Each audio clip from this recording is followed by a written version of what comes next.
जितने भी students gate 2021 के लिए प्रिपेयर कर रहे हैं और जो कि computer science and information technology के डिपार्टमेंट से बिलोंग करते हैं, उनके लिए रविंद्र बाबू रवुला सर जो कि CSIT के बहुत ही अच्छे फैकल्टी हैं, तो अनअकैडमी की तरफ से last 30 days preparation strategy Ravindra Babu Ravula sir discuss करने वाले हैं जनवरी 14 को। डेट याद रखिएगा, जनवरी 14 को, वो भी शाम के 6 बजे।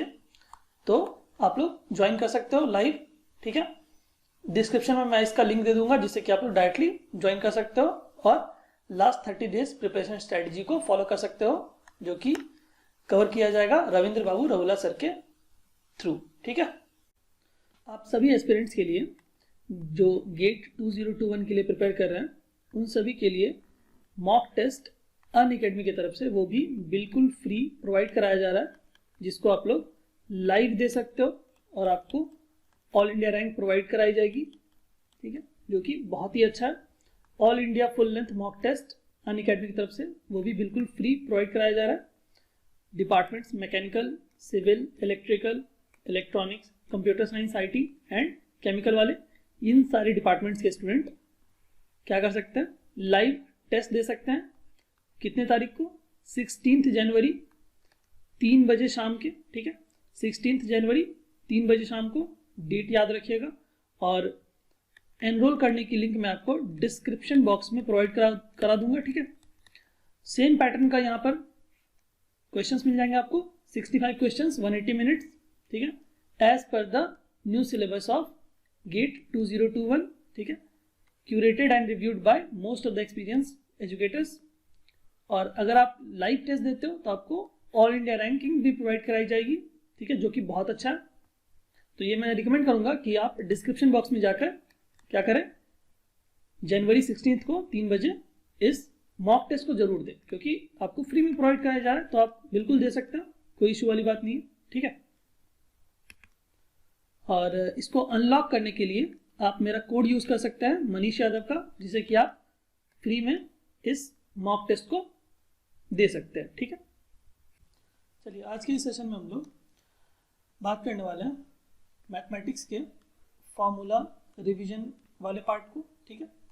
तो इसका पार्ट 1 मैंने ऑलरेडी अपलोड कर दिया है, जहाँ पर कि मैंने linear algebra, complex and vector calculus को कंप्लीट किया था। तो आज हम लोग पार्ट 2 में बात करने वाले हैं।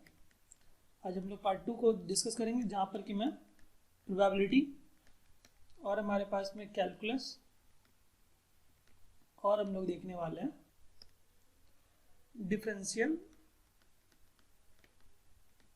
ठीक है। तो इन तीनों टॉपिक्स को आज हम लोग कवर करेंगे, ठीक है। तो फार्मूला रिवीजन होगा हमारा, जहाँ पर कि मैं बेसिक कंसेप्ट को भी डील करूंगा और उनके एप्लीकेशंस को भी मैं डिस्कस करूंगा, ठीक है। चलिए स्टार्ट करते हैं। चलिए, तो सबसे पहले हम लोग स्टार्ट करने वाले हैं प्रोबेबिलिटी के टॉपिक को, ठीक है। तो चलिए एक एक करके हम लोग जितने ही फार्मूलाज हैं उनका एप्लीकेशन और कहाँ यूज करना और कैसे यूज करना और एक्चुअली फार्मूला क्या है उसको हम लोग डील करेंगे, ठीक है। तो जब सबसे पहले जो हमारे पास में फार्मूला होता है बेसिक वाला, that is probability of an event, that means किसी भी एक इवेंट के होने की क्या प्रोबेबिलिटी है, वो हम कैसे लिखते हैं, favourable outcomes divided by total outcomes, that is उसको मैंने लिख दिया m/n। आप कुछ और भी लिख सकते हो, a/b भी लिख सकते हो, कोई फर्क नहीं पड़ेगा उससे, लेकिन जो कंसेप्ट क्या है, फेवरेबल अपॉन टोटल, ठीक है। सेकेंड वाला formula, probability of not happening of an event E will be equal to, क्या होगा हमारे पास में, न्यूमरेटर में हम लिखेंगे total minus favourable upon total outcomes, ठीक है। तो उसको मैंने एब्रीविएशन n-m/n लिखा है, क्योंकि मैंने टोटल आउटकम को n लिखा है, ठीक है, और फेवरेबल को m लिखा है, ठीक है। तो यहां से मैं क्या बोल सकता हूं कि probability of happening of an event E plus probability of not happening of an event E is equal to 1। ये जो हमारे पास में ऊपर में बार दिया हुआ है, इसका मतलब है नॉट हैपनिंग, ठीक है, इसको कॉन्जुगेट भी बोलते हो। तो probability of not happening of an event E plus probability of happening of event E will be equal to 1, ठीक है। चलिए नेक्स्ट बात करते हैं। चलिए फर्दर हम लोग बात करते हैं म्यूचुअली एक्सक्लूसिव इवेंट्स के ऊपर, ठीक है। तो इसका जो रिजल्ट है वो क्या होता है हमारे पास में, पहला रिजल्ट है probability of happening of A intersection B will be 0. That means no two or more events can occur together. ठीक है, तो ये हमारे पास में एक रिजल्ट हो गया कि दो या दो से ज्यादा इवेंट्स एक साथ उनके होने की प्रोबेबिलिटी क्या होती है, 0. ठीक है. सेकेंड रिजल्ट की अगर मैं बात करूं, जिसके पास में एरो दिया हुआ है, इसका मतलब वो क्या है, वो अलग रिजल्ट है. ठीक है, तो मैंने एरो से इंडिकेट कर दिया कि वो एक इंडिविजुअल रिजल्ट है. तो सेकेंड रिजल्ट क्या होगा हमारे पास में, probability of A union B will be equal to probability of A plus probability of B. ठीक है, ये दोनों इवेंट, ये दोनों जो हमारे पास में रिजल्ट है, इसको आप डायरी में नोट कर लीजिए या फिर आप जिसमें भी नोट करना चाहते हैं. ठीक है, क्वेश्चन में हमारे पास से कैसा पूछा जाता है, हमारे पास में जो भी क्वेश्चन में probability of A, probability of B इस तरह से करके आपको प्रोवाइड कर दिया जाएगा और बोल दिया जाएगा कि म्यूचुअली एक्सक्लूसिव है. उसके बाद आपसे कोई A यूनियन B पूछ लेगा या फिर कुछ और पूछ लेगा उससे. ठीक है, तो इस तरह से क्वेश्चंस को वो लोग फ्रेम करते हैं. ठीक है, चलिए बात करते हैं फर्दर इंडिपेंडेंट इवेंट्स के बारे में. तो इंडिपेंडेंट इवेंट्स का मतलब क्या है कि हमारे पास में किसी एक इवेंट के होने या ना होने से दूसरे इवेंट के होने या ना होने पे कोई फर्क नहीं पड़ता है. ठीक है, तो पहला रिजल्ट क्या है, probability of A upon B is equal to A, probability of A. ठीक है, that means probability of happening of A when B has already occurred will be equal to probability of A. ठीक है, that means B के होने या ना होने से A के ऊपर कोई फर्क नहीं पड़ रहा. ठीक है, सिमिलरली सेकेंड रिजल्ट में क्या लिख सकता हूँ, probability of B upon A, that means probability of happening of B when A has already occurred will be equal to probability of B. That means यहाँ पर A के होने या ना होने से B के होने या ना होने पे कोई फर्क नहीं पड़ रहा है. ठीक है, तीसरा रिजल्ट की मैं बात करूं तो मैं क्या लिख सकता हूं, इस ऊपर दोनों वाले रिजल्ट को यूज करके, और हमारे पास में जो रिजल्ट होता है ये वाला रिजल्ट, मैं यहाँ पे एक और रिजल्ट लिख रहा हूं, probability of A intersection B is equal to, यहाँ हमारे पास में क्या होता है, probability of A intersection B is equal to probability of A into probability of B upon A. मैं इसको लिख सकता हूँ, तो इसका यूज करके और हमारे पास में ये पहला वाला रिजल्ट और सेकंड वाला रिजल्ट को यूज करके हम लोग थर्ड वाले रिजल्ट को लिख सकते हैं, that is probability of A intersection B will be equal to probability of A into probability of B.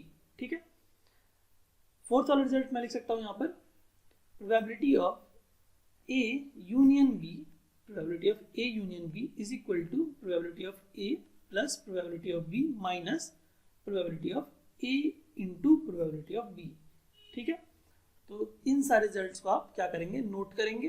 ठीक है, बारी बारी से, और इसको ध्यान रखेंगे एकदम, क्योंकि आपको क्वेश्चन में क्या कर दिया जाएगा, सीधा लिख दिया जाएगा कि इंडिपेंडेंट इवेंट्स हैं और प्रोबेबिलिटी ऑफ A और प्रोबेबिलिटी ऑफ B इन सारी वैल्यूज को दे दिया जाएगा और उनमें से कोई एक अननोन कर दिया जाएगा. सपोज करिए आपको A intersection B find out करने के लिए दे दिया गया और बाकी सारी वैल्यूज आपको दे दी गई और इनके लिख दिया गया वहां पर इंडिपेंडेंट इवेंट्स हैं. ठीक है, तो इस तरह से करके क्वेश्चन वो लोग फ्रेम कर देंगे. चलिए बात करते हैं फर्दर. चलिए नेक्स्ट हम लोग बात करने वाले हैं बाइनोमियल डिस्ट्रीब्यूशन के ऊपर. तो इसका बेसिक सा फॉर्मूला होता है NCR P raise to the power R into Q raise to the power N minus R, जहाँ पर कि P हमारे पास में क्या होता है, किसी एक इवेंट के होने की प्रोबेबिलिटी, और Q क्या होता है हमारे पास में, not happening of that event. ठीक है, चलिए, और हमारे पास में जहाँ पर कि मीन का फॉर्मूला होता है N इंटू P और वेरिएशन का फॉर्मूला होता है, वेरिएंस का फॉर्मूला होता है हमारे पास में N into P into Q. ठीक है, जहाँ पर कि P हमारे पास में हैपनिंग ऑफ दैट इवेंट है एंड Q हमारे पास में क्या है, probability of not happening of that event. ठीक है, चलिए, स्टैंडर्ड डेविएशन क्या होता है, root under N into P into Q. ठीक है, चलिए, तो हम लोग नेक्स्ट बात करने वाले हैं बेस रूल के ऊपर. ठीक है, तो ये बेस रूल का हमारे पास में फॉर्मूला होता है स्टैंडर्ड. ठीक है, तो ये फॉर्मूला जो है वो थोड़ा सा कॉम्प्लेक्स फॉर्मेट में लिखा हुआ रहता है हर जगह पे, चाहे वो बुक हो चाहे वो कहीं पर भी हो. तो इस फॉर्मूले को समझने के लिए आप एक छोटा सा एग्जांपल मैंने यहाँ पे लिखा हुआ है, तो इसको आप लोग कंसिडर करिए. ठीक है, यहाँ पे एग्जांपल क्या बोल रहा है हमारे पास में, the chances of defective screws in 3 boxes. हमारे पास में 3 बॉक्सेस दी गई हैं, A, B एंड C. ठीक है, box A, box B and box C.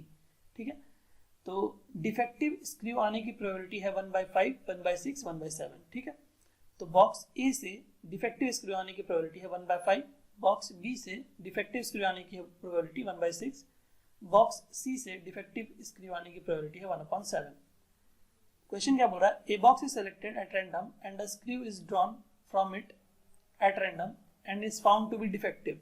और वो पाया गया, एक हमने बॉक्स सेलेक्ट किया, उसके बाद हमने उस बॉक्स से एक स्क्रू को ड्रॉ किया और वो पाया गया डिफेक्टिव। तो क्या प्रोबेबिलिटी है, then the probability it came from the box A. तो क्या प्रोबेबिलिटी है कि वो बॉक्स ए से आया होगा। तो हम नीचे में क्या किया है, मैंने यहाँ टोटल केसेस लिखे हैं, दैट मीन्स 3 बॉक्स में से बॉक्स ए के आने की प्रोबेबिलिटी क्या होगी 1/3, और उस बॉक्स ए से डिफेक्टिव आने की प्रोबेबिलिटी क्या होगी 1/5, ठीक है। प्लस अब बॉक्स बी को, दैट मीन्स बॉक्स बी के आने की प्रोबेबिलिटी क्या होगी 1/3, 3 बॉक्सेस है उसमें से एक बॉक्स आने की प्रोबेबिलिटी क्या होगी 1/3, तो हमने 1/3 लिखा यहाँ, इनटू बॉक्स बी से डिफेक्टिव आने की प्रोबेबिलिटी क्या होगी 1/6, ठीक है। प्लस सिमिलरली बॉक्स सी के आने की प्रोबेबिलिटी क्या होगी 1/3, और बॉक्स सी से डिफेक्टिव आने की प्रोबेबिलिटी क्या होगी 1/7, ठीक है। हमसे पूछा गया था कि क्या प्रोबेबिलिटी है कि बॉक्स ए से डिफेक्टिव आने की प्रोबेबिलिटी, तो ये बॉक्स ए वाला केस है, तो इसको क्या करेंगे हम जस्ट न्यूमरेटर में रख देंगे और वैल्यू को कैलकुलेट कर लेंगे, ठीक है। तो मैंने यहाँ पे छोटा सा एग्जांपल के थ्रू समझाने की कोशिश की है, जिससे कि आपको फॉर्मूला भी समझ में आ जाए और एक आइडिया भी लग जाए, ठीक है। चलिए बात करते हैं हम लोग नेक्स्ट पॉइजन डिस्ट्रीब्यूशन के ऊपर, ठीक है। तो यहाँ पर हमारे से P of R, probability of an rth event is equal to, हमारे पास में क्या होता है e raise to the power -m into m raise to the power r upon r factorial, ठीक है। जहाँ पर कि हमारे पास में n की वैल्यू वेरी लार्ज, r की वैल्यू वेरी स्मॉल, ठीक है। और हमारे पास में वेरिएशन का जो फॉर्मूला होता है वो होता है variance equal to m and standard deviation equal to root under m in case of Poisson distribution, ठीक है। तो इन दोनों ही फॉर्मूला को आप क्या करिएगा, नोट कर लीजिए अपनी डायरी में, ठीक है, जिससे कि आपको हेल्प होगा। और इसका यूज़ अगर आपको, दैट मीन्स क्वेश्चंस अगर आपको करना है, तो मैंने लास्ट ईयर्स के डिफरेंट क्वेश्चंस मैंने हर ईयर के कवर कर रखा है अपने प्लेलिस्ट में, तो वहाँ से आप लोग कवर कर सकते हो, ठीक है। तो मैं यहाँ पर सिर्फ फॉर्मूला को डिस्कस कर रहा हूँ, इनसे रिलेटेड क्वेश्चंस को मैं नहीं कर रहा हूँ, ठीक है। चलिए, तो यहाँ पर m क्या है हमारे पास है, मीन है, ठीक है। चलिए, अगर मैं बात करूँ नॉर्मल डिस्ट्रीब्यूशन के बारे में, तो हमारे पास में नॉर्मल डिस्ट्रीब्यूशन में क्या होता है, mean equal to median equal to mode. बहुत ही ज़्यादा इंपॉर्टेंट है, बहुत बार एग्जाम में इस रिजल्ट को डायरेक्ट पूछा गया है क्वेश्चन में, कि हमारे पास में ऑप्शंस के MCQ टाइप के क्वेश्चन में, ठीक है। तो mean equal to median equal to mode होता है हमारे पास में नॉर्मल डिस्ट्रीब्यूशन के केस में, ठीक है। और ये हमारे पास में नॉर्मल कर्व है, जहाँ पर कि हमारे पास में ये वाला पॉइंट, जो सेंटर वाला पॉइंट, वो क्या होता है, म्यू होता है, ठीक है। दैट मीन्स मीन होता है। और ये जो फॉर्मूला है स्टैंडर्ड, ये नॉर्मल डिस्ट्रीब्यूशन का फॉर्मूला है, z equal to X minus mu over sigma, जहाँ पर कि म्यू हमारे पास में मीन है और सिग्मा हमारे पास में स्टैंडर्ड डेविएशन है, ठीक है। यहाँ पर एक और बहुत ही इंपॉर्टेंट कंसेप्ट है, जो ये विड्थ होती है हमारे पास में, ये वाली विड्थ, मैं कलर चेंज कर रहा हूँ, जो ये वाली विड्थ होती है हमारे पास में, ये डायरेक्टली प्रोपोर्शनल होती है वेरिएंस के, ठीक है। ये विड्थ जितना ज़्यादा होगा उतना ही वेरिएंस ज़्यादा होगा, ठीक है। तो इस रिजल्ट के ऊपर गेट में क्वेश्चंस पूछे गए हैं, ठीक है। इस डायरेक्ट रिजल्ट को पूछा गया है, ठीक है, ये वाला रिजल्ट और ये वाला रिजल्ट, तो इन दोनों को याद रखिएगा, ठीक है। चलिए फर्दर हम लोग बात करने वाले हैं प्रोबेबिलिटी डेंसिटी फंक्शन के ऊपर। तो जब भी हमारे पास कोई function f(x) probability density function दिया रहता है, तो उसमें हम लोग क्या यूज़ करते हैं, condition integral -∞ to ∞ f(x) dx equal to 1। ये इस रिजल्ट को यूज़ करते हैं, बहुत इंपॉर्टेंट रिजल्ट है। हमारे पास में कोई फंक्शन दिया रहता है और हमसे बोला गया रहता है, उसमें एक कोई अननोन इनपुट कर दिया जाता है फंक्शन में, और हमसे बोला गया रहता है कि ये एक प्रोबेबिलिटी डेंसिटी फंक्शन है, तो इस अननोन की वैल्यू बताइए। तो हम लोग क्या करते हैं, इस इंटीग्रल को वहाँ पर यूज़ करके उस अननोन की वैल्यू को निकाल सकते हैं, ठीक है। चलिए, सिमिलरली मीन निकालने के लिए हम लोग क्या करते हैं, मीन को हम लोग e of x, that is expectation value of x भी बोलते हैं। तो e of x equal to -∞ to ∞ x f(x) dx, ये होता है हमारे पास में फॉर्मूला मीन के लिए, ठीक है, जहाँ पर इसको हम लोग एक्सपेक्टेशन वैल्यू भी बोलते हैं। चलिए थर्ड में बात करूँ वेरिएंस की, v of x, variance of x is equal to होता है -∞ to ∞ x minus x bar, that is mean. x bar हमारे पास में क्या है, मीन, x माइनस मीन का whole square, x minus mean whole square into F X into D X. ठीक, ये हमारे पास किसका फॉर्मूला है, वेरिएंस का। ठीक, वेरिएंस को हम लोग इस फॉर्मेट में भी लिख सकते हैं, V of x equal to E of X square, ठीक है, माइनस ई ऑफ एक्स का होल स्क्वायर, जहां पर कि ई ऑफ एक्स क्या है हमारे पास में, मीन है। ठीक है, तो ये हमारे पास में जो फॉर्मूला है, इन सारे फॉर्मूलाज को आप नोट करिए और स्टार लगा लीजिए, क्योंकि इन सारे फॉर्मूलाज पे क्वेश्चंस डायरेक्ट पूछे जाते हैं। क्वेश्चंस में आपको एफ एक्स की वैल्यू दे रखी होती है, आपको या तो वो मीन पूछ लेंगे या तो वो पीडीएफ बोलेंगे कि पीडीएफ है और बोलेंगे अननोन निकाल के दीजिए हमें, या फिर उन्हें वेरिएंस चाहिए रहेगा। तो डायरेक्ट आपको जब तक फॉर्मूला याद नहीं होगा तब तक आप क्वेश्चन नहीं बना पाओगे, तो आप फॉर्मूला को एकदम नोट करके अच्छे से सेट कर लीजिए। ठीक है, चलिए बात करते हैं हमारे एक्सपेक्टेशन के ऊपर। काफ़ी सारे रिजल्ट्स हैं, तो बारी बारी से उनको आप नोट कर लीजिए। Expectation value of constant equal to constant होता है expectation value of a into X, जहां पर कि a हमारे पास में कांस्टेंट है, तो हम क्या लिखेंगे, कांस्टेंट को बाहर रख देंगे और एक्सपेक्टेशन वैल्यू ऑफ x लिख देंगे। ये हमारे पास में रिजल्ट बहुत इंपॉर्टेंट है। ठीक है, थर्ड रिजल्ट है e of x plus y equal to e of x plus e of y. चौथा रिजल्ट है e of x into y equal to expectation value of x into expectation value of y। ठीक है, last result है, अगर हमारे पास में एक इक्वेशन के फॉर्म में दिया हो y equal to a x plus b, और अगर हम दोनों तरफ एक्सपेक्टेशन वैल्यू को लगा दें तो क्या होगा, e of y equal to a into e of x. यहाँ पर हमारे पास में कौन सा फॉर्मेट यूज हो रहा है, ये वाला में, यहाँ पर ये वाला यूज हो रहा है। दैट मीन्स कॉन्स्टेंट वाला बाहर आ गया और ई ऑफ एक्स लग गया, और constant expectation value of constant क्या होता है, इज इक्वल टू कॉन्स्टेंट। ठीक है, तो ये हमारे पास में फाइनल रिजल्ट आ गया इस वाली इक्वेशन का। ठीक है, चलिए नेक्स्ट। सिमिलरली हमारे पास में वेरिएंस के ऊपर काफी सारे रिजल्ट्स हैं। तो variance of a constant equal to 0 होता है, variance of a into x equal to होता है हमारे पास में a स्क्वायर, जो हमारे पास में यहाँ कांस्टेंट है उसको हम क्या करेंगे, स्क्वायर करके बाहर कर देंगे, इनटू वेरिएंस ऑफ x। ठीक है, variance of minus x equal to क्या होता है, माइनस, दैट मीन्स यहाँ जो हमारे पास कांस्टेंट है उसका स्क्वायर किया हमने। ठीक है, into v of x, that means second वाला ही हमारे पास में यूज हो रहा है यहाँ पर। ठीक है, तो हमने क्या किया, v ऑफ माइनस एक्स के लिए हमने क्या किया, जो कांस्टेंट था -1 उसका स्क्वायर कर दिया इनटू वेरिएंस ऑफ x कर दिया। ठीक है, थर्ड रिजल्ट काफी इंपॉर्टेंट।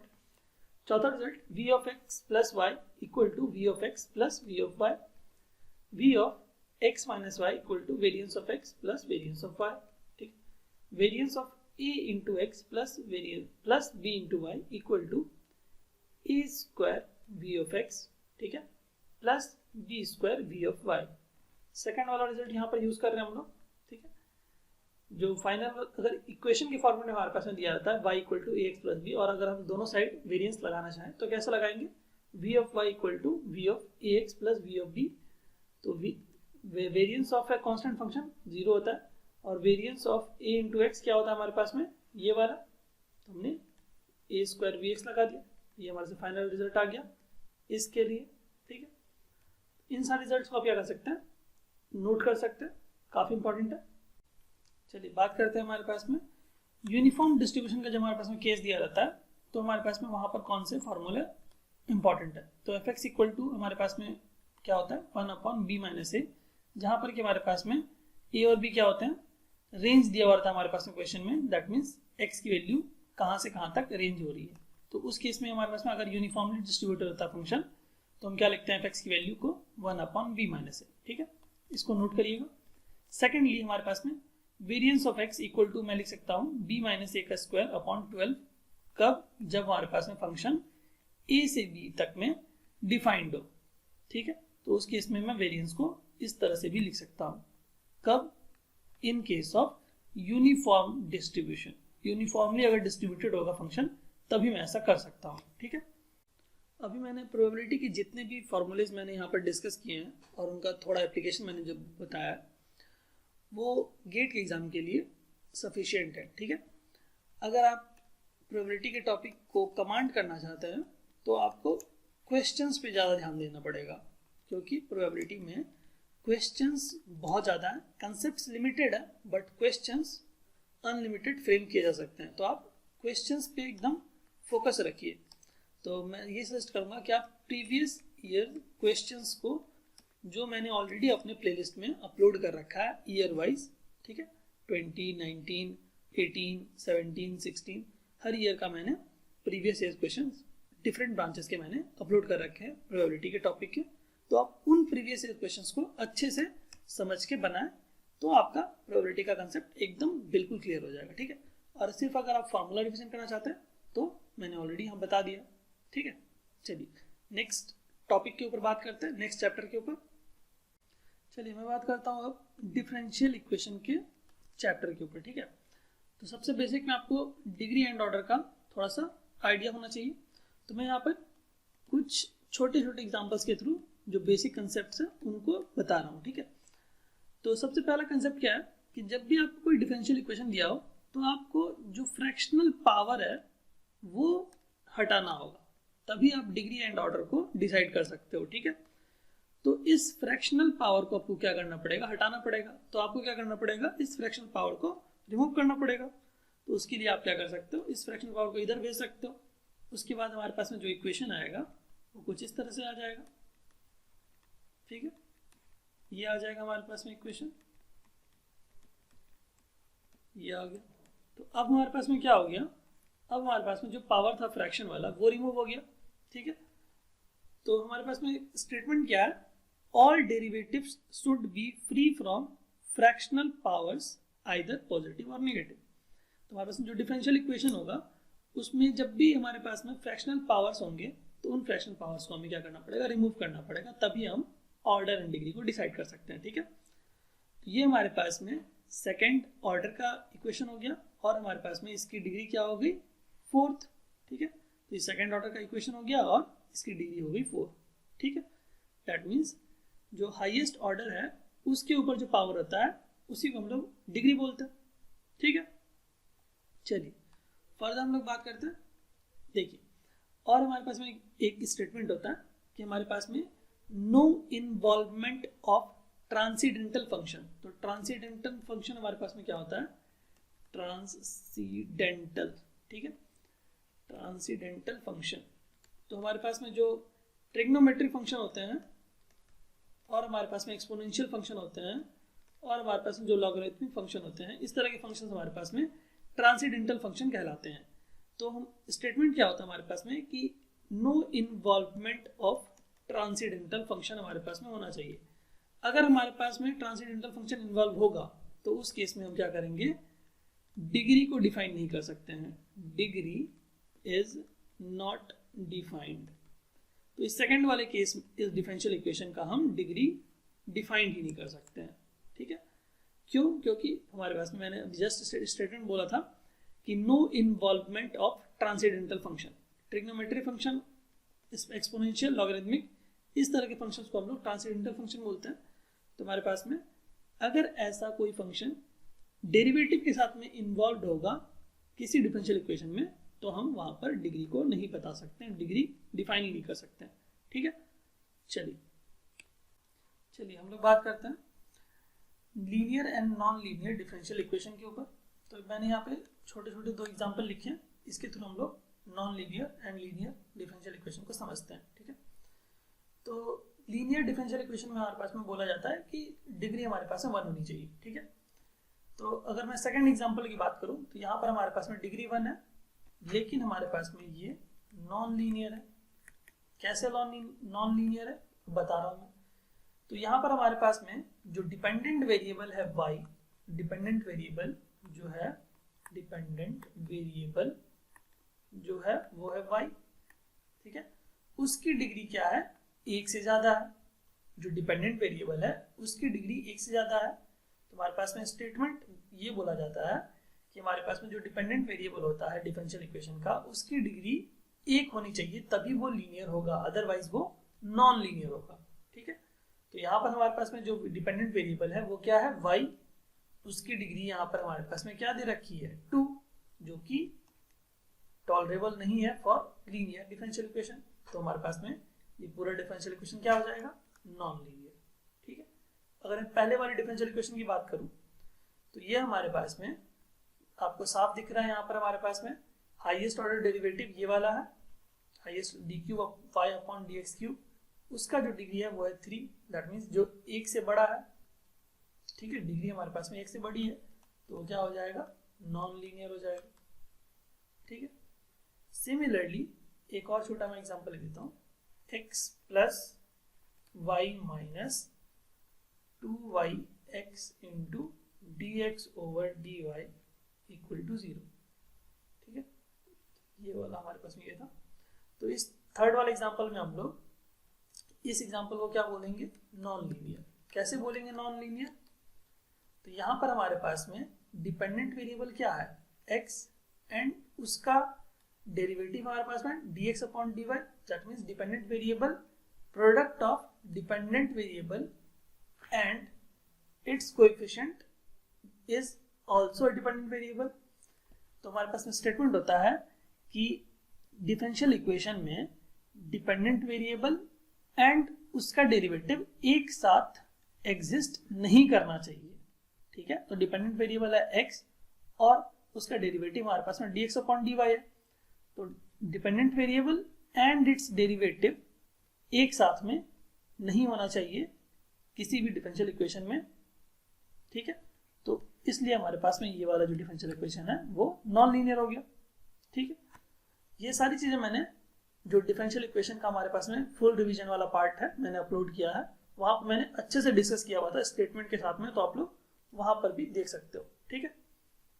चलिए तो हम लोग नेक्स्ट बात करने वाले हैं लीनियर डिफरेंशियल इक्वेशन के ऊपर, ठीक है। बहुत ही ज़्यादा इंपॉर्टेंट है क्योंकि ये बहुत बार गेट के पेपर में पूछा गया है इस टॉपिक के ऊपर क्वेश्चंस, ठीक है। तो इसको एकदम आप डबल स्टार लगा के नोट कर सकते हैं। तो जब भी हमारे पास में डिफरेंशियल इक्वेशन इस फॉर्मेट में रहता है dy upon dx plus p into y equal to q, तो उसको हम लोग क्या करते हैं, सबसे पहले हम लोग इंटीग्रेटिंग फैक्टर निकालते हैं IF, जिसको मैं लिख रहा हूँ equal to exponential e raise to the power integral p dx। तो हमारे पास में ये क्या आ जाएगा, इंटीग्रेटिंग फैक्टर आ जाएगा, ठीक है। और उस इंटीग्रेटिंग फैक्टर की मदद से हम लोग क्या कर सकते हैं, सॉल्यूशन लिख सकते हैं y into integrating factor is equal to integration q into integrating factor. ये हमारे पास में जो होगा वो क्या हो जाएगा, सॉल्यूशन हो जाएगा उस डिफरेंशियल इक्वेशन का, ठीक है। तो इस first order linear differential equation के ऊपर बहुत ज़्यादा क्वेश्चंस आपको गेट के पेपर में दिखेंगे, तो इसको आप लोग ध्यान रखिएगा, ठीक है। चलिए फर्दर हम लोग बात करने वाले हैं second order homogeneous differential equation with constant coefficient, with constant coefficient. यहाँ पर जो हमारे पास कोएफिशिएंट होगा वो क्या होगा, हमारे पास में कांस्टेंट होगा, ठीक है। पी क्यू ये सब क्या होंगे, हमारे पास में कांस्टेंट कोएफिशिएंट होंगे। Second order homogeneous differential equation, तो वाई डबल डैश का मतलब है सेकेंड डेरिवेटिव, ठीक है, और वाई डैश का मतलब है फर्स्ट डेरिवेटिव। तो इस तरह का जब भी हमारे पास में इक्वेशन दिया रहेगा तो हम क्या करेंगे, उसे ऑक्सिलरी इक्वेशन के फॉर्मेट में चेंज कर देते हैं, lambda square plus p into lambda plus q into y, इस तरह से करके हमारे पास में एक इक्वेशन आ जाएगा, ठीक है। फिर इस इक्वेशन को जब हम सेकंड जो हमारे पास में ये क्वाड्रेटिक आएगा उसको हम लोग जब सॉल्व करेंगे तो हमारे पास में क्या आ जाएगा, लैम्डा की वैल्यूज आ जाएंगी, लैम्डा 1 और लैम्डा 2 आ जाएगा हमारे पास में, क्वाड्रेटिक आएगा जब हमारे पास में, तो दो इक्वेशंस, दो हमारे पास में वैल्यूज आएंगी। अब ये जो हमारे पास में वैल्यूज आएंगी लैम्डा की ऑक्सिलरी इक्वेशन के थ्रू, वो हमारे पास में क्या क्या हो सकती है, उसके लिए हमारे पास में 3 कंडीशन है। उन 3 कंडीशन को हम लोग क्या करेंगे, बारी बारी से देखते हैं, यही हमारे पास में मेन इंपॉर्टेंट है, ठीक है। एग्जाम में हमारे पास में इन्हीं 3 को हमारे पास में जो कंडीशंस है उनमें से कोई एक कंडीशन आपको मिल जाएगा एग्जाम में, ठीक है। तो जब हमारे पास में रियल एंड डिस्टिंक्ट रूट होंगी हमारे पास में ऑक्सिलरी इक्वेशन की, तो हम सॉल्यूशन कैसे लिखते हैं, y equal to c1 e raise to the power lambda 1x plus c2 into e raise to the power lambda 2x, ठीक है। जब हमारे पास में रियल एंड रिपीटेड रूट होंगी, that means lambda 1 and lambda 2 की वैल्यू जब हमारे पास में इक्वल होगी, ठीक है। सपोज करिए हमारे पास में जो ऑक्सिलरी इक्वेशन का रूट आ गया वो आ गया 2 2, ठीक है। तो उस केस में हमारे पास में यहाँ पर 2 आ जाएगा, यहाँ पर भी 2 आ जाएगा, ठीक है। मैंने एग्जाम्पल दिया था, ठीक है। चलिए अब हमारे पास में, तो उस केस में हम लोग क्या कर सकते हैं, इक्वेशन का जो सॉल्यूशन होगा वो कैसे लिखेंगे, जब हमारे पास में second order homogeneous differential equation दिया रहेगा और ऑक्सिलरी इक्वेशन का जो हमारा root real and repeated root आ जाएगा, तो क्या करेंगे, तो सॉल्यूशन हम किस फॉर्म में लिखेंगे, y equal to c1 e raise to power lambda 1x plus c2 into x। ये जो x है ये इंपॉर्टेंट है क्योंकि बहुत बार लोग इसी को मिस करते हैं, c2 into x into e raise to power lambda 1x। ठीक है, थर्ड हम लोग बात करें, जब हमारे पास में रूट्स कॉम्प्लेक्स होंगी तब हमारे पास में किस तरह से हम लोग सॉल्यूशन लिखेंगे। तो ये हमारे पास में थर्ड वाला जो है, रूट्स जब हमारे पास कॉम्प्लेक्स होंगी तब हम क्या कैसे लिखेंगे सॉल्यूशन। तो हमारे पास में सपोज कर लीजिए कि लैम्डा 1 की वैल्यू हमारे पास में आ गई 2 plus 3 iota and 2 minus 3 iota. ठीक है, इस तरह से करके सपोज करिए हमारे पास में लैम्डा, ये हमारे पास में लैम्डा 2 है, मैं इसको लैम्डा 2 कर देता हूँ। सपोज करिए लैम्डा 1 की वैल्यू आ गई हमारे पास में 2 प्लस 3 आयोटा और लैम्डा 2 की वैल्यू आ गई हमारे पास में 2 माइनस 3 आयोटा। तब हम लोग क्या कैसे लिखेंगे solution, y equal to c1 e raise to the power lambda 1 के जगह पर हम क्या लिख देंगे, 2 लिख देंगे। क्यों, क्योंकि हमारे पास में ये वाला नॉन रियल पार्ट है, सॉरी रियल पार्ट जो हमारे पास में है वो हमारे पास में 2 हो जाएगा, तो लैम्डा 1 की जगह पर हम लिख देंगे 2। ठीक है, और हमारे पास में यहाँ पर भी जो लैम्डा 2 है वो भी हमारे साथ 2 है, तो यहाँ पर भी हम क्या कर देंगे, लैम्डा 2 की जगह पे 2 पुट कर देंगे। ठीक है, फिर हमारे पास में ये जो हमारे पास में cos mx है और cos nx है, यहाँ पर एक को मैं n कर देता हूँ। ठीक है, तो हमारे पास में ये जो 3 वाला पार्ट है, दैट मीन्स इमेजिनरी वाला पार्ट है, उसका जो कोएफिशिएंट होगा तो n की वैल्यू को मैं 3 लिख दूंगा, और हमारे पास में जो लैम्डा 2 का पार्ट होगा दैट इज m, वहाँ पर भी हमारे पास में ये क्या है 3 है, दैट मीन्स जो कोएफिशिएंट हमारे पास में इमेजिनरी पार्ट का वो 3 है, तो हम यहाँ पर m की वैल्यू को 3 और n की वैल्यू को भी 3 लिख देंगे हम लोग, और इस तरह से करके क्या करेंगे सॉल्यूशन लिख देंगे। तो ये हमारे पास में बात थी second order homogeneous differential equation with constant coefficient की। लेकिन अगर हमारे पास में second order homogeneous differential equation with variable coefficient अगर हमारे पास में मिलता है, जैसा कि मैंने यहाँ पे छोटा सा एग्जांपल लिखा है जहाँ पर कि हमारे पास में कोएफिशिएंट वेरिएबल है। ठीक है, तो उस केस में हम लोग जो पहले वाला भी हम लोगों ने देखा था कंडीशन, उसको हम लोग नहीं लगा पाएंगे। हम लोग को क्या करना पड़ेगा, नई तरीके से सॉल्व करना पड़ेगा। जब हमारे पास में वेरिएबल कोएफिशिएंट इस तरह का अगर हमारे पास में दिख जाए तो हम लोग क्या करेंगे, इस कोएफिशिएंट को हमें क्या करना पड़ेगा, रिमूव करना पड़ेगा। तो उस केस में हम लोग क्या करते हैं, इस कोएफिशिएंट वेरिएबल कोएफिशिएंट को रिमूव करने के लिए y equal to x raise to the power m put कर देते हैं। तो हमारे पास में वहां पर क्या होता है, dy ओवर dx हमारे पास में m इंटू हमारे पास में आ जाता है x raise to the power m minus 1, और second derivative d square y over d x square हमारे पास में क्या आ जाता है, m into m minus 1 into x raise to the power m minus 2। और जब आप इन वैल्यूज को पुट करेंगे y dy over dx and d square y over dx, इन तीनों वैल्यूज को इस इक्वेशन में पुट करेंगे तो आपको क्या मिल जाएगा, m के टर्म्स में एक क्वाड्रेटिक मिल जाएगा। ठीक है, उस क्वाड्रेटिक इक्वेशन को जब आप सॉल्व करेंगे तो आपको m1 एंड m2 की वैल्यूज मिल जाएंगी, दैट मीन्स ऑक्सिलरी इक्वेशन का रूट्स मिल जाएगा आपको। अब जो रूट्स वो आएंगे हमारे पास में वो क्या हो सकते हैं, उनके लिए 3 कंडीशन हो सकती है, या तो वो रियल एंड डिस्टिंक्ट हो सकती हैं, या तो हमारे पास में वो रिपीटेड रूट हो सकती हैं, या तो वो फिर कॉम्प्लेक्स रूट हो सकती हैं। तो तीनों केस में हम लोग कैसे सॉल्यूशन को लिखेंगे वो देख लीजिए। y equal to c1 x raise to the power m, ध्यान रखिएगा यहाँ पर x raise to the power m है, लेकिन जब कांस्टेंट कोएफिशिएंट होता है तो हम लोग e raise to the power x करते हैं। ठीक है, तो इसको ध्यान रखेंगे। जब रियल एंड डिस्टिंक्ट रूट होगा वेरिएबल कोएफिशिएंट वाले केस के लिए, तो हम क्या करेंगे, y equal to c1 x raise to the power m1 करेंगे plus c2 into x raise to the power m2 करेंगे। ठीक है, उसके बाद जब हमारे पास रिपीटेड रूट होगा तो हम क्या करेंगे, y इक्वल टू लिखेंगे c1 x raise to the power m1 plus c2 into x raise to the power m1 into ln x। ये जो ln x है वो इंपॉर्टेंट है। ठीक है, तो इस वाले ln x को आप क्या करना है, ध्यान रखना है इसका। ठीक है, जब हमारे पास में रूट्स कॉम्प्लेक्स होंगी तब हम लोग कैसे लिखेंगे, सपोज करिए रूट हमारे पास में m1 आ गया कुछ इस तरह का s प्लस आयोटा t, और यहाँ पर आ गया हमारे पास में m2 आ गया s माइनस आयोटा t। तो हम सॉल्यूशन कैसे लिखेंगे, y equal to x raise to the power s लिखेंगे into c1 cos t ln x plus x raise to the power s into C2 into sine t ln x, ठीक है। तो यहाँ पर मैंने सारी चीज़ों को सिंप्लीफाई करके लिख दिया। तो गेट के एग्जाम में इन सारी चीज़ों को छोड़कर एक्स्ट्रा बहुत ज़्यादा नहीं आता। 95% ऑफ द टाइम क्वेश्चंस इन्हीं सारे फॉर्मेट से बेस्ड होते हैं, ठीक है। तो आप लोग इन सारी चीज़ों को ध्यान करके आप एक बार नोट करके अगर आप क्वेश्चंस लगा लेंगे इन पे, तो आपको ये क्या हो जाएगा, ग्रिप में आ जाएगा। दैट मीन्स आपको कंसेप्ट एकदम क्लियर हो जाएगा, ठीक है। तो आप हर एक जो मैंने ये डिफरेंशियल इक्वेशन का टॉपिक बताया, इनसे आप 5-10 क्वेश्चन लगा लेंगे तो आपको बेसिक आइडिया हो जाएगा, आप क्वेश्चन एग्जाम में सॉल्व करने लायक बना सकते हैं, ठीक है। चलिए अब हम लोग बात कर लेते हैं कैलकुलस के टॉपिक के ऊपर। चलिए तो हम लोग स्टार्ट करते हैं कैलकुलस के टॉपिक को। तो कैलकुलस में हमारे पास में सबसे पहला जो पार्ट होता है वो होता है कंटिन्यूटी एंड डिफरेंशिएबिलिटी के ऊपर, ठीक है। तो हम कैसे डिसाइड करते हैं हमारे पास में फंक्शन कंटिन्यूस होता है।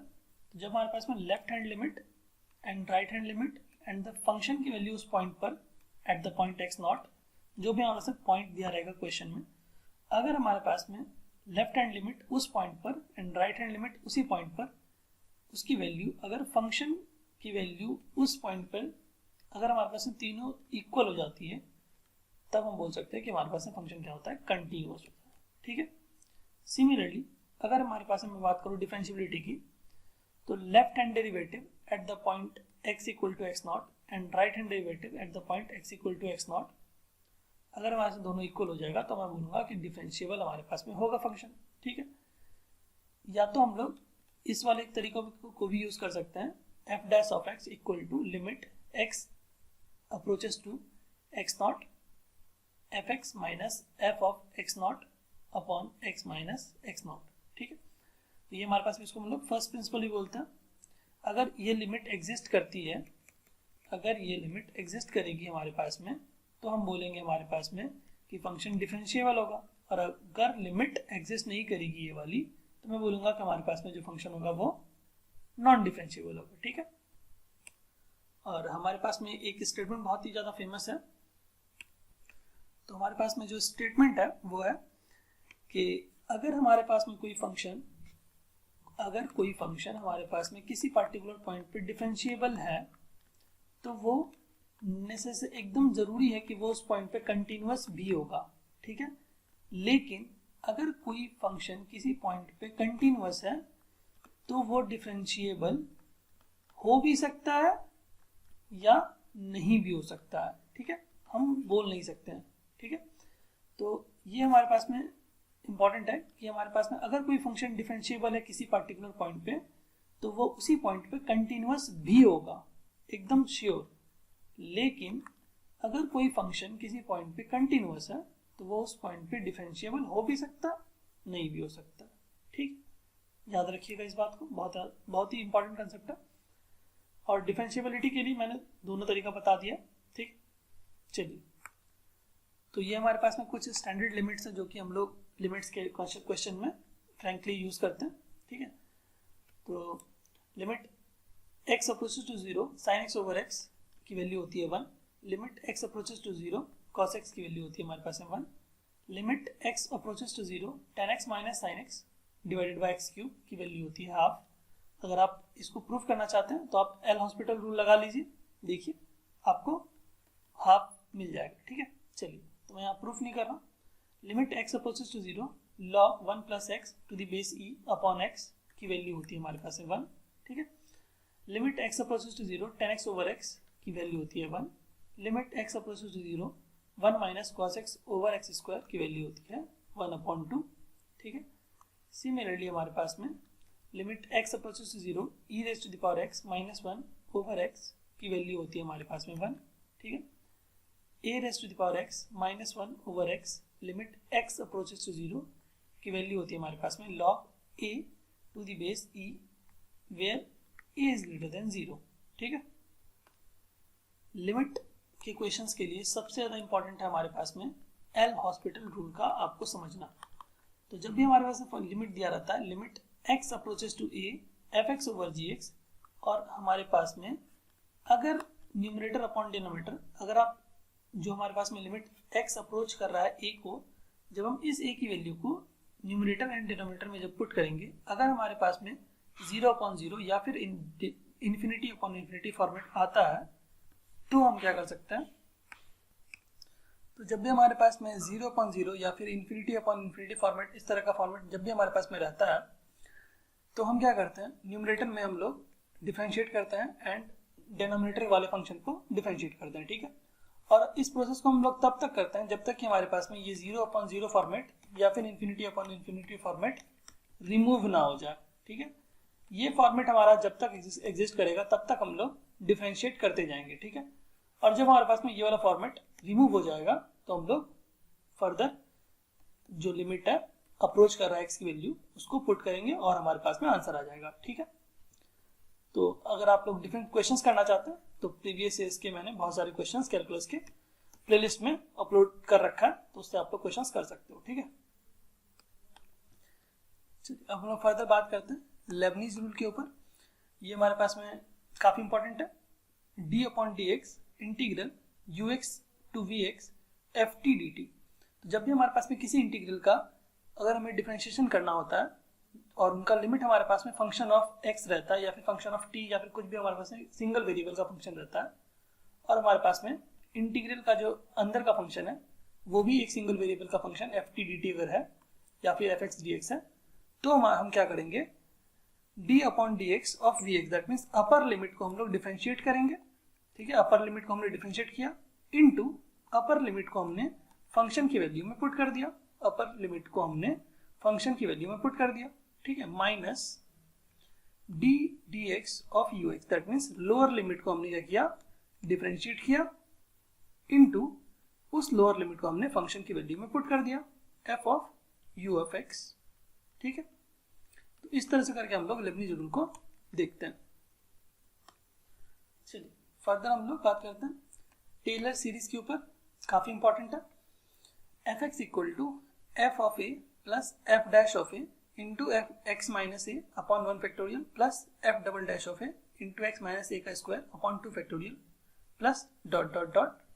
तो हमारे पास में यहाँ पर जिस पॉइंट पे हमें निकालना रहेगा वो पॉइंट हमें a डिफाइन कर दिया रहेगा क्वेश्चन में, तो हम लोग टेलर सीरीज का एक्सपेंशन कर सकते हैं इस तरह से। सिमिलरली अगर हमारे पास हम a की वैल्यू को 0 पुट कर दें, दैट मीन्स टेलर सीरीज में जब हम पॉइंट को 0 पुट कर दें तो हमारे पास में क्या आ जाता है, मैक्लॉरिन सीरीज आ जाता है। तो f of 0 plus f dash of 0 into x upon 1 factorial plus f double dash of 0 into x square upon 2 factorial plus f triple dash of 0 into x cube upon 3 factorial. यहाँ पर हम क्या लिख सकते थे, f triple dash of 0 into x cube over 3 factorial plus dot dot dot, इस तरह से आगे बढ़ता चला जाएगा, ठीक है। तो ये हमारे पास में Taylor series and Maclaurin series का कंसेप्ट था। अगर मैं लिमिट का एक बेसिक जो बहुत इंपॉर्टेंट वाला पार्ट है इसको अगर मैं बात करूं, limit x approaches to a 1 plus fx whole raise to the power 1 upon gx। जब भी हमारे पास में कोई फंक्शन इस फॉर्मेट में एग्जिस्ट करता है तो हम लोग उसका लिमिट कैसे निकालते हैं, e raise to the power limit x approaches to a fx over gx। बहुत ही ज़्यादा इंपॉर्टेंट है, बहुत बार गेट के एग्जाम में इससे क्वेश्चंस आ चुके हैं, ठीक है। मैंने अपने प्लेलिस्ट में इस वाले पार्ट को, इस वाला जो टॉपिक है कैलकुलस का, बहुत सारे क्वेश्चंस मैंने ऑलरेडी करा के रखा है। तो आप लोग अगर सिर्फ क्वेश्चंस करना चाहते हो और उसके अंदर का कंसेप्ट बहुत डेप्थ में समझना चाहते हो तो आप लोग प्लेलिस्ट में जाके कैलकुलस के जितने भी मैंने प्रीवियस पेपर्स के क्वेश्चंस को सॉल्व करके रखा है आप लोग उनको देख सकते हो, ठीक है। तो मैं यहाँ पर इंटीग्रल कैलकुलस को मैं यहाँ इंक्लूड नहीं कर रहा हूँ, ठीक है। तो मैं इस सेशन को यही कंप्लीट करता हूँ, ठीक है। Thank you so much. अगर आपको कोई भी डाउट होता है तो आप हमें कमेंट बॉक्स में बता सकते हो या फिर मेरे व्हाट्सएप के नंबर पे आप हमें टेक्स्ट कर सकते हो 7488692651, ठीक है। मैं कोशिश करूंगा आपके डाउट को क्लियर करने की।